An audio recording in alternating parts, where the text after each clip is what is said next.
acabou o nosso recesso, então vamos continuar com os nossos estudos. Não podemos parar. Então vamos lá. As nossas atividades de hoje serão de português e ciências. Vamos começar com a disciplina de português. Vocês irão usar o livro didático, o livro grosso, nas páginas 30 e 31 e também vocês irão usar o livro de atividades, o livrinho fininho, na página 14. Vamos começar? Então vamos lá. Abra o livro didático na página 30. Acompanhe a leitura da página 30.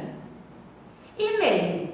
Pedro Aventura, um jovem jornalista, aceitou a tarefa de organizar uma expedição para descobrir se os indígenas brasileiros conheciam um brinquedo de estratégia chamado Jogo da Onça.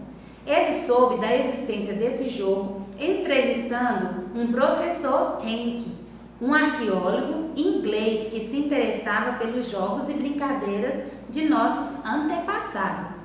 Leia o e-mail a seguir, que deu início a essa grande aventura pelo interior do Brasil.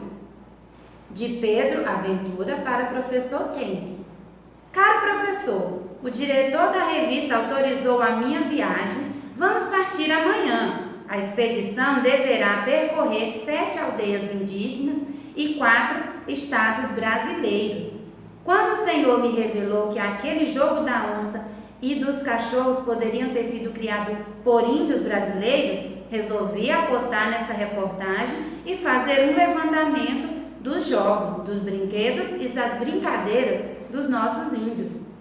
À medida que fomos descobrindo essas preciosidades, estaremos colocando-as a par de tudo, via internet, combinado? Espero contar com sua indispensável análise e observação. Um abraço do Pedro. Vamos responder agora a atividade da página 31. Questão 2. Pedro é jornalista e o professor Tank é arqueólogo. Faça uma pesquisa e escreva as funções desempenhadas pelas pessoas que exercem essas profissões. O jornalista. Qual é a função desempenhada por um jornalista? Faça uma pesquisa rápida na internet e escreva a função de um jornalista. Aqui na nossa cidade nós temos um jornal, não é isso? O Centro-Norte Notícias.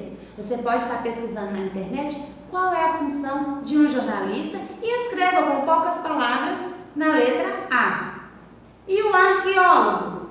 Procure na internet qual a função desempenhada por um arqueólogo e escreva a resposta na letra B. Questão 3. Quem escreveu o e-mail? Lá na página 30, no quadrinho azul, tem um e-mail. Quem escreveu este e-mail? Veja as informações e escreva na questão 3 o nome da pessoa que escreveu aquele e-mail. E para quem aquele e-mail foi escrito? Eu li o e-mail para vocês, li o nome da pessoa que escreveu o e-mail e para quem ela estava escrevendo. Veja a informação na página 30, o nome de quem escreveu o e-mail e para quem a pessoa escreveu esse e-mail e responda a questão 4. Questão 5. Qual é o assunto principal tratado no e-mail? Primeira opção, a aprovação da expedição pelas tribos brasileiras, jogos e brincadeiras indígenas, a profissão de Pedro Aventura. Leia novamente o e-mail e veja qual é o assunto que está sendo tratado naquele e-mail. Questão 6. Que locais a expedição percorrerá? Esta informação também está neste e-mail. Leia atentamente e veja quais locais a expedição percorrerá. Questão 7. Qual é a finalidade de um e-mail?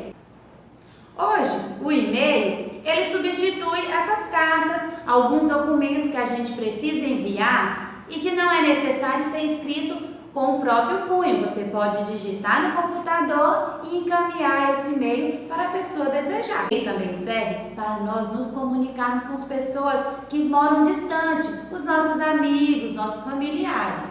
É uma forma de nos manter mais próximos dessas pessoas. Questão 8. Leia novamente o e-mail e numere sua estrutura na ordem em que aparece. você irá colocar em ordem as informações que foram escritas naquele e-mail. Primeiro, despedida e assinatura. Ele é o primeiro, segundo ou terceiro passo? Para quem é a mensagem? Para quem foi escrita a mensagem? É o primeiro, segundo ou terceiro passo. E o texto, o assunto tratado no e-mail, é o primeiro, segundo ou terceiro passo. Nós sabemos que quando nós enviamos um e-mail, primeiro nós temos que escrever o nome da pessoa para quem ele será enviado, depois o assunto que será tratado naquele e-mail e depois uma assinatura de despedida, ok? Então enumere escrevendo o número 1, 2 e o 3 no local correto. Agora, abra o livro de atividades de vocês na página 14. Vamos lá para as atividades? Questão 1. Leia o e-mail a seguir. Para lulamolusco@hotmail.com. Assunto: um pedido do senhor Sirigueijo. Vocês conhecem esses dois personagens, não é? É da turma do Bob Esponja. Vamos ver o que está escrito no texto? Lula Molusco, cuide bem do caixa e não se esqueça de proteger meu rico dinheirinho. Um abraço, senhor Sirigueijo. Questão 2. Quem escreveu esse e-mail? Qual o nome do personagem que escreveu o e-mail para o Lula Molusco? A resposta está no e-mail logo acima. Questão 3. E para quem ele escreveu esse e-mail? 4. Qual é o assunto principal tratado no e-mail? O que o senhor Sirigueijo pediu para o Lula Molusco no e-mail? O senhor Sirigueijo pediu para o Lula Molusco cuidar do seu dinheiro. O Lula Molusco pediu para o senhor Sirigueijo cuidar da sua casa. O senhor Sirigueijo pediu para o Lula Molusco fugir com seu dinheiro. Qual é a opção correta do assunto tratado naquele e-mail? Questão 5. Leia novamente o e-mail e numere os itens que formam sua estrutura na ordem que aparece no texto. A despedida, ela ocupa a posição 1, 2, 3 ou 4. Para quem é a mensagem? Ocupa a posição 1, 2, 3 ou 4. E a assinatura de quem escreveu aquele e-mail ocupa a posição 1, 2, 3 ou 4. E o texto? Ocupa qual posição? 1, 2, 3 ou 4. Nós sabemos que o e-mail, ele precisa ter o nome de quem está enviando, para quem está enviando, o texto e a assinatura do autor daquele e-mail. Enumere corretamente cada quadrinho. Vamos agora para a disciplina de ciências. Abra o livro didático de vocês, o livro grosso, nas páginas 22. As nossas atividades serão da página 22 à página 28. Parece muita atividade, não é? Mas é porque nós temos alguns textos que precisam ser lidos para poder responder as duas atividades, ok? Então vamos lá começar com o texto na página 22. Acompanhe a leitura. Na onda da luz. Assim como o som, a luz é um tipo de onda que se espalha até chegar aos nossos olhos. Contudo, diferentemente do som, que não se propaga, se espalha, na ausência de ar, a luz pode viajar pelo espaço sideral. Um exemplo disso é a luz do Sol, que chega todos os dias até o nosso planeta. A luz é produzida pelo Sol, pelo fogo, pelas lâmpadas e até por alguns seres vivos, como os vagalumes. Nesse caso, dizemos que são corpos luminosos, porque produzem a própria luz.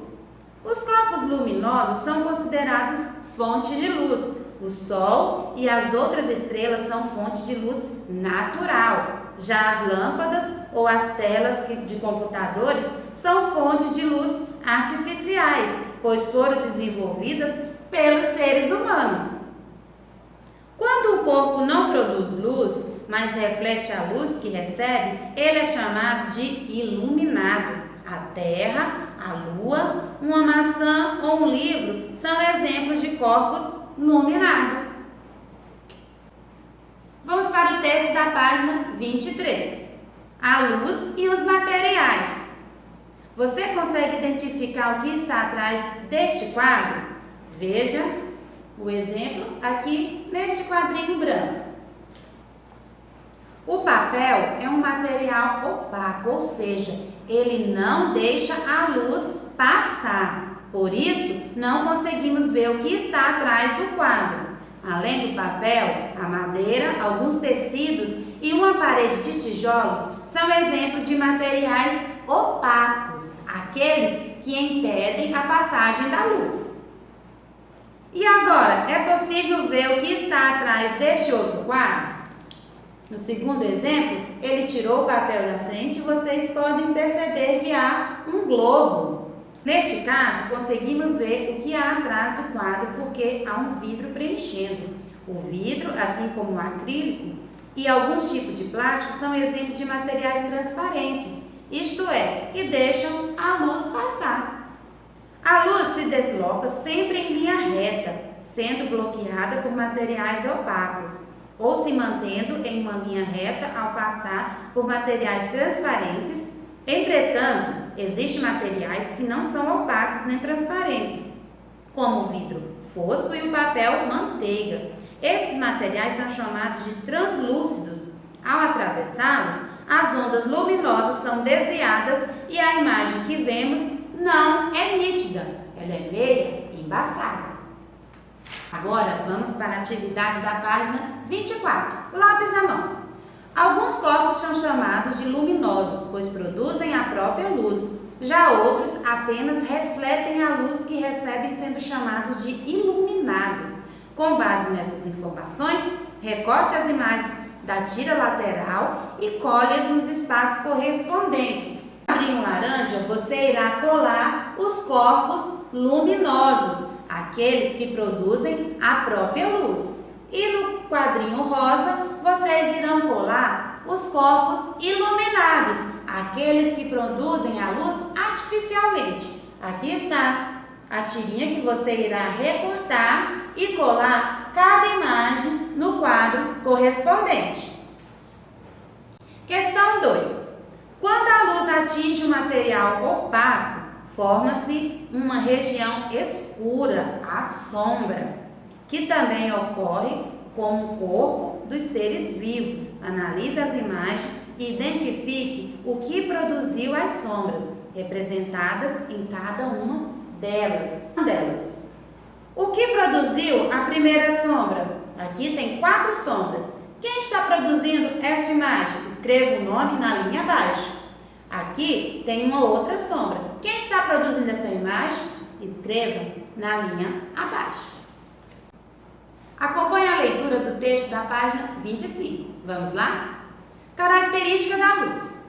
A luz sempre despertou a curiosidade do ser humano e foi estudada por muitos cientistas que buscavam compreender suas características. Vamos explorar algumas características da luz. A luz viaja em linha reta. A luz que sai das lâmpadas se propaga em linha reta. Isso também ocorre com a luz natural, como a luz do sol, pois a luz é uma onda que se propaga em linha reta. A luz pode ser desviada quando passa por um objeto transparente ou translúcido, ou quando muda de meio, como do ar para a água, a luz pode ser desviada de uma direção para a outra. Esse processo é chamado de refração.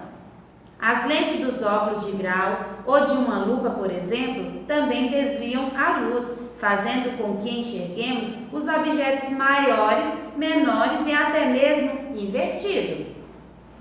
A luz é uma mistura de várias cores. A luz do sol e das lâmpadas parece não ter cor e por isso dizemos que ela é branca. Na realidade, há centenas de anos, os cientistas descobriram que é possível separar a luz branca em muitas cores. Observe.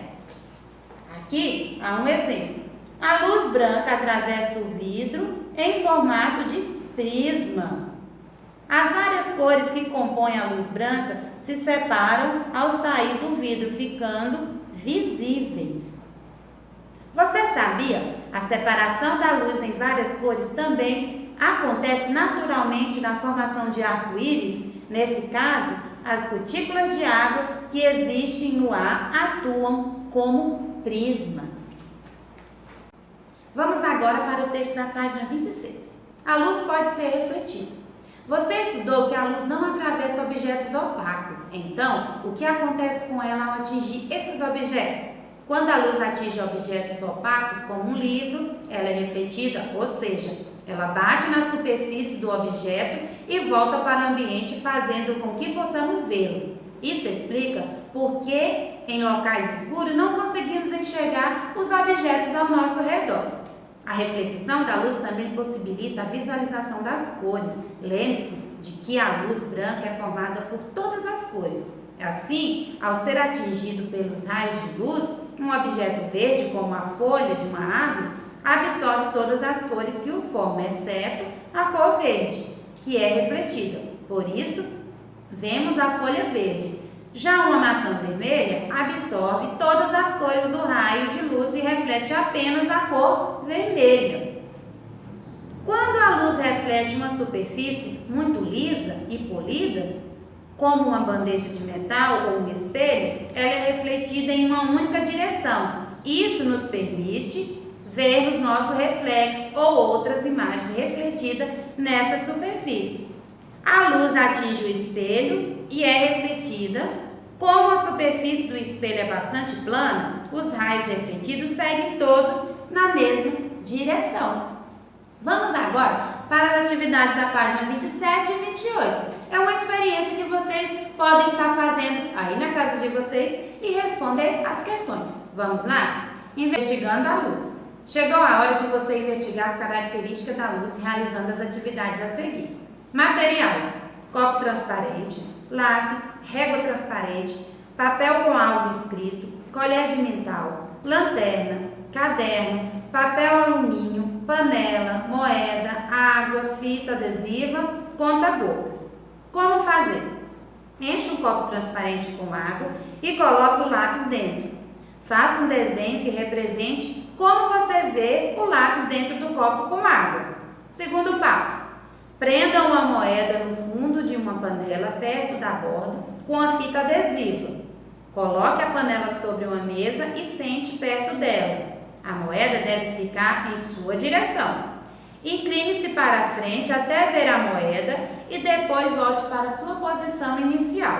Sem sair do lugar, peça para alguém colocar água dentro da panela. Descreva nas linhas a seguir o que aconteceu após ser acrescentado a água dentro da panela. Página 28. Coloque um papel com algo escrito sobre a carteira. Com o conta-gotas, pingue algumas gotas de água sobre a régua. Faça gotas grandes e pequenas. Observe as letras através das gotas de água. Mova a régua para ver melhor. Quais gotas funcionam melhor para ampliar as letras? As maiores ou as menores? Passo 4. Observe um pedaço de papel alumínio bem de perto. Faça o mesmo com os dois lados de uma colher. O que você vê? Ligue a lanterna e aponte o feixe de luz para uma parede ao seu caderno. Em seguida, aponte a lanterna para a colher e o papel alumínio. Assinale no quadro abaixo a alternativa que contém os materiais que refletem melhor a luz. Materiais lisos e polidos, como o papel alumínio e a colher. Materiais com superfícies irregulares, como a parede e a folha de caderno. Quais dessas opções refletem melhor a luz? E essas foram as nossas atividades de hoje. Até a próxima e tchau, tchau!